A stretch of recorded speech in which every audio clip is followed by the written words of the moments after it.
নির্বাচনী রোডম্যাপ ঘোষণায় গড়িমসির অভিযোগ তুলে বিএনপির সিনিয়র যুগ্ম মহাসচিব রুহুল কবির রিজভী বলেছেন, এ নিয়ে সরকারের নানান তালবাহানা জনমনে সংশয় তৈরি করেছে। আর দলের স্থায়ী কমিটির সদস্য গয়েশ্বর চন্দ্র রায় বলেছেন, আওয়ামী লীগকে দেশ ও গণতন্ত্রের শত্রু মনে করলে জনগণই তাদের নিষিদ্ধ করবে।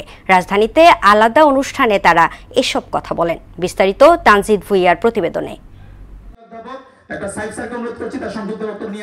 শহীদ সোহরাওয়ার্দী মেডিকেল কলেজের ঊনবিংশ প্রতিষ্ঠা বার্ষিকী উপলক্ষে আয়োজিত আলোচনা সভায় অংশ নেন দেশের নামকরা চিকিৎসক এবং বিভিন্ন মেডিকেল কলেজের শিক্ষক শিক্ষার্থীরা। চিকিৎসা খাতের বিভিন্ন পর্যায়ে এখনো আওয়ামী লীগের দোসররা ঘাপটি মেরে বসে রয়েছে বলে অভিযোগ করেন বক্তারা। যখন সরকার ছিল তখনও কিন্তু এই মেডিকেল কলেজের জন্মবার্ষিকী পালন করা হয়নি।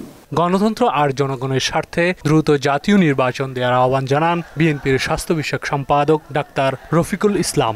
আমাদের ডাক্তাররা এখনো পর্যন্ত তাদের পর্যাপ্ত পোস্টিংগুলো কিন্তু হয়নি। এখনো মন্ত্রণালয় কিংবা অধিদপ্তরে লুকিয়ে থাকা সেই সকল ফ্যাসিস্টদের সহযোগীরা তারা কিন্তু এখনো এই সকল ভাই বোনদের উপরে নির্যাতন চালিয়ে যাচ্ছে। দলের সিনিয়র যুগ্ম মহাসচিব রুহুল কবির রিজভী বলেন, হত্যা মামলার আসামি সাবেক রাষ্ট্রপতির দেশ ছেড়ে পালানোয় অন্তর্বর্তী সরকারের ভূমিকা নিয়ে মানুষের সন্দেহ তৈরি হয়েছে। তারা নির্বাচনের তারিখ ঘোষণার ক্ষেত্রে একটা গড়িমসি করছে, সেটাই হচ্ছে সবচাইতে সন্দেহের কারণ।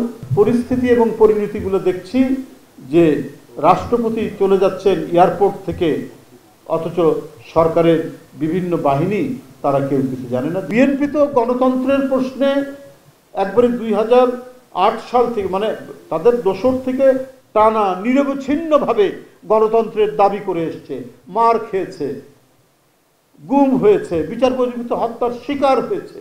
তারেক রহমানের স্বদেশ প্রত্যাবর্তনের প্রতিবন্ধকতা শীর্ষক আলোচনা সভায় রাজনৈতিক দল নিষিদ্ধ করাই সব সমস্যার সমাধান নয় বলে মন্তব্য করেন বিএনপির স্থায়ী কমিটির সদস্য গয়েশ্বর চন্দ্র রায়।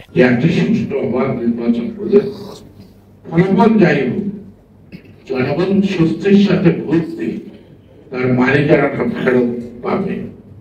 সেজন্য আমি বলবো, কেউ কেউ না গোলাম। দেশে আইনের শাসন নিশ্চিত করার মাধ্যমে জনগণই তাদের রাজনৈতিক ভবিষ্যৎ ঠিক করবে বলেও মত দেন তিনি।